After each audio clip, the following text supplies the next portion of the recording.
Olá, galerinha, tudo bem com vocês? Guilherme Campos aqui, professor de Educação Física da Rede Estadual do Maranhão. E nessa aula de hoje, aqui do nosso projeto Fique em Casa Aprendendo, nós iremos falar aqui um pouquinho sobre o handebol, tá certo, galerinha? Vamos aprender o histórico, os fundamentos, as principais regras dessa modalidade, tá certo? Então vamos lá. O histórico do handebol. O handebol é um esporte coletivo que foi criado pelo professor alemão Karl Charles no ano de 1919, após ter as regras publicadas pela Federação Alemã de Ginástica. O esporte começou a ser praticado de forma competitiva em países como, por exemplo, a Áustria, Suíça e Alemanha. Nesta fase inicial, as partidas de handebol eram realizadas em campos gramados, parecido com o de futebol. Assim como no futebol de campo, cada equipe de handebol era composta por 11 jogadores. Está aqui a informação. Foi criada em 1919 por um alemão e inicialmente não eram praticados em quadras, eram praticados em campo de futebol, tanto que tinha 11 jogadores. O handebol no Brasil, galera. O handebol como modalidade de campo foi introduzido em São Paulo por imigrantes alemães. Foi criado por um alemão, veio para cá com imigrantes alemães, tendo a Federação Paulista fundada em 1940, 21 anos depois que chegou aqui que foi criada a Federação de Handebol Brasileira, realizando competições desde então. O handebol de salão somente foi oficializado em 1954. Quase 40 anos depois, o handebol ele saiu do campo e passou a ser praticado em quadras. Está aqui, ó, o handebol de campo, um registro de uma foto de um handebol de campo. E hoje, atualmente, como acontece o handebol de salão, apenas em 1954. Vale eu ressaltar aqui também que o handebol também existe uma prática do handebol beach, o handebol que é praticado na praia. Mas hoje nós iremos falar aqui do handebol de quadra, tá certo? O handebol no Maranhão. Falei o histórico do handebol, falei do handebol no Brasil e vamos falar aqui do handebol no Maranhão. Porque muitos não sabem, mas nós já tivemos um dos melhores jogadores de handebol do mundo. Era maranhense, era aqui de São Luís. Vamos saber um pouquinho da história dele. O futebol inicia-se em 1968, com o primeiro curso de handebol, ministrado pelo professor paulista Nelson Gomes da Silva. Isso aqui é o handebol no Maranhão, tá? Em 1971, a capital maranhense realizou o primeiro torneio intercolegial no Maranhão.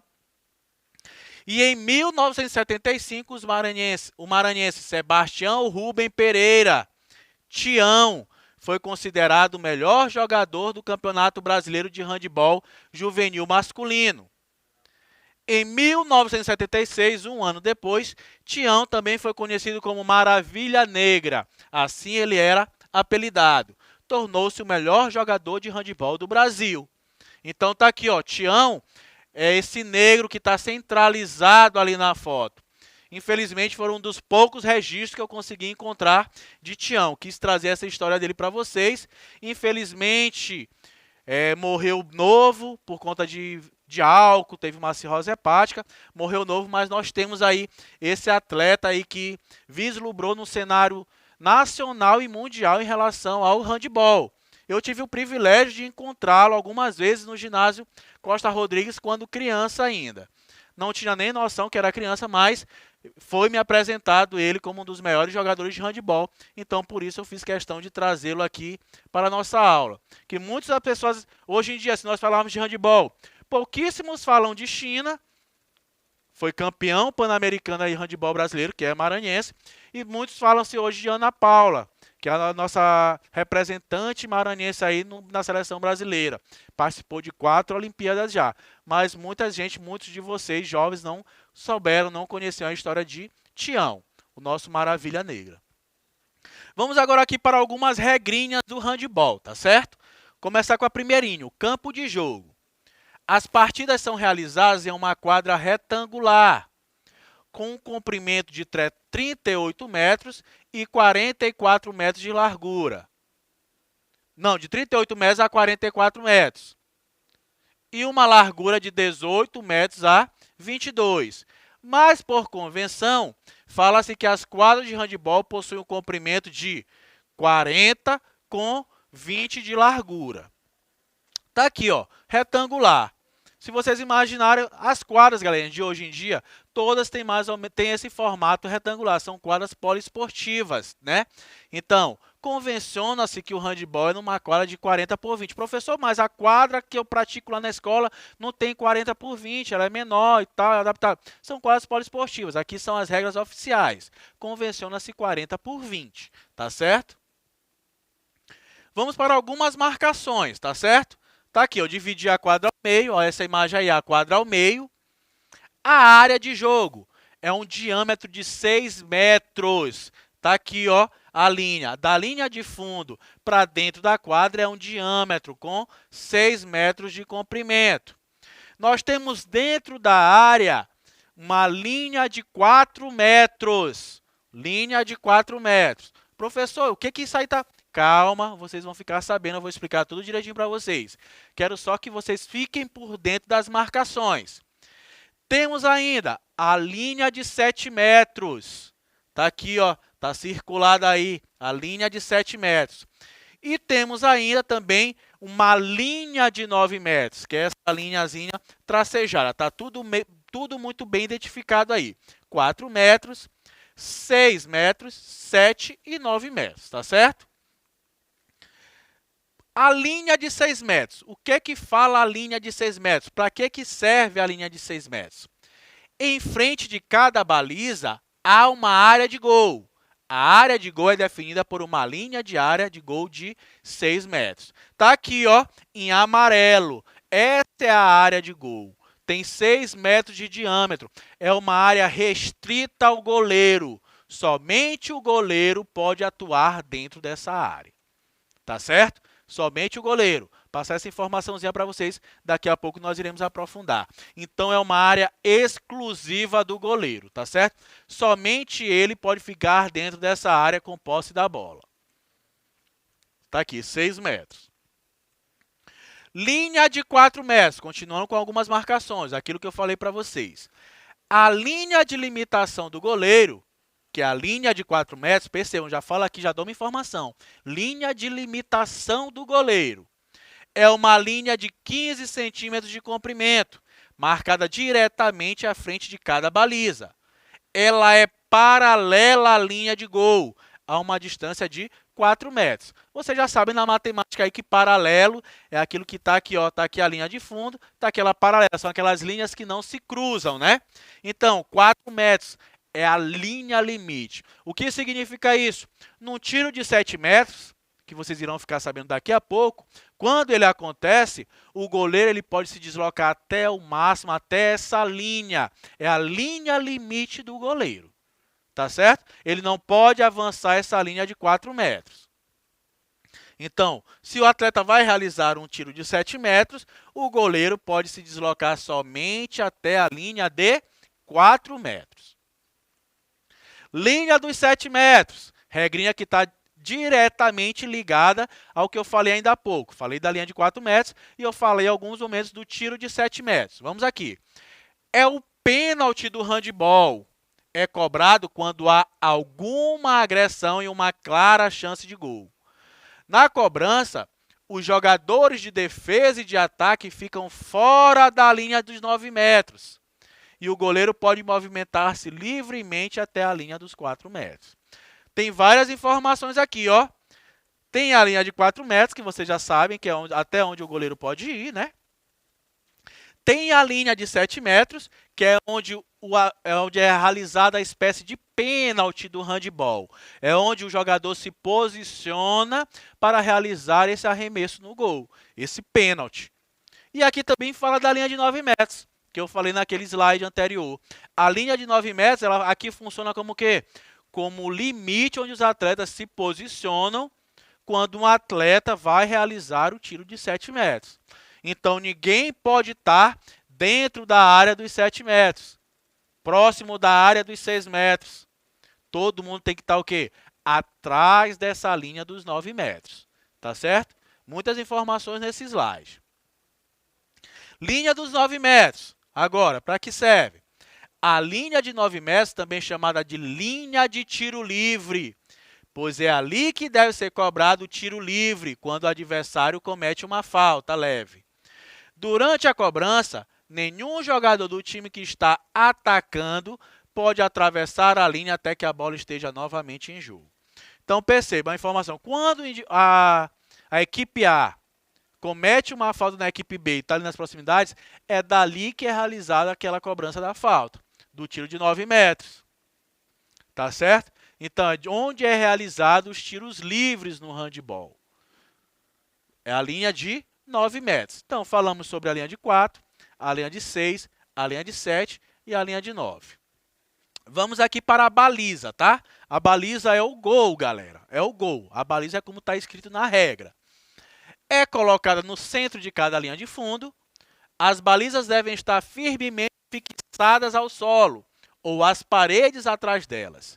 Suas medidas interiores são de 2 metros de altura, está aí na imagem, ó, a setinha, 2 metros de altura, e de 3 metros de largura.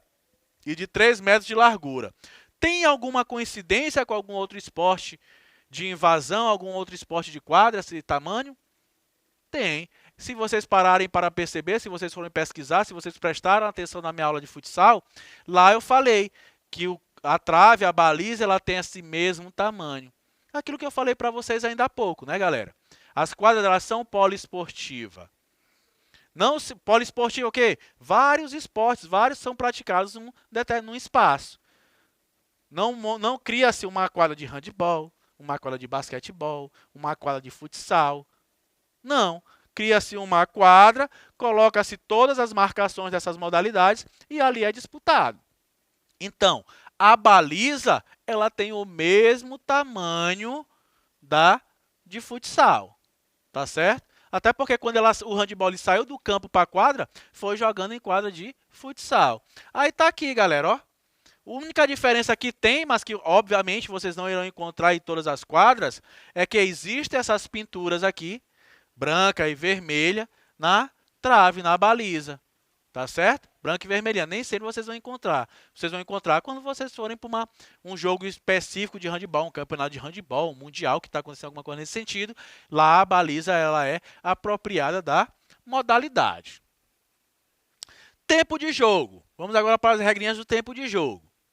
O jogo de handebol, galera, ele é constituído por 2 tempos de 30 minutos, com 10 minutos de intervalo entre eles, podendo chegar no máximo a 15 minutos.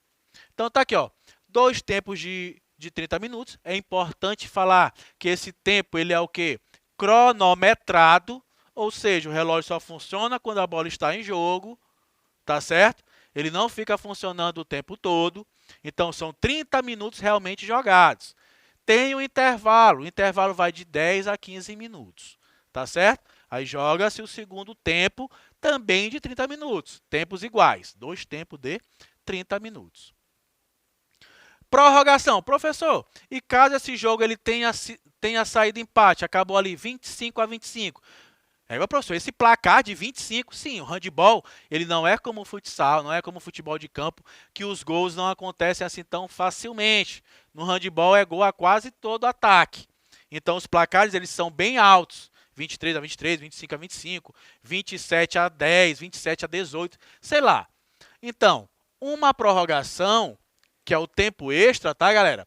Será jogada após 5 minutos de intervalo, caso uma partida acabar empatada e tenha que ser determinado um vencedor. Essa informação é importante, porque no determinado campeonato, se eu estou na fase de grupo e o jogo terminou empatado, acabou. Agora, se eu estou numa fase classificatória, quartas de final, semifinal, final, precisa ter um vencedor, aí sim as equipes vão para o tempo extra. Tá certo? Então, quando há necessidade de ter um vencedor e de ter um perdedor, é dado o tempo extra de 5 minutos. A prorrogação consiste em 2 períodos de 5 minutos com um intervalo de 1 minuto. Tá certo? Então, Terminou empatado 30-30, prorrogação. 5 minutos do primeiro tempo, intervalo de 1 minuto, 5 minutos do segundo tempo. Professor, e se persistir o empate? Vamos lá. Se a partida continuar empatada depois do primeiro tempo extra, tá aí, ó, em negrito, estou citando o exemplo que eu falei para vocês, um segundo tempo extra será jogado. Está em vermelho aí, negrito. Empatou o tempo extra, o primeiro tempo extra, é dado um segundo tempo extra. Após o intervalo de 5 minutos.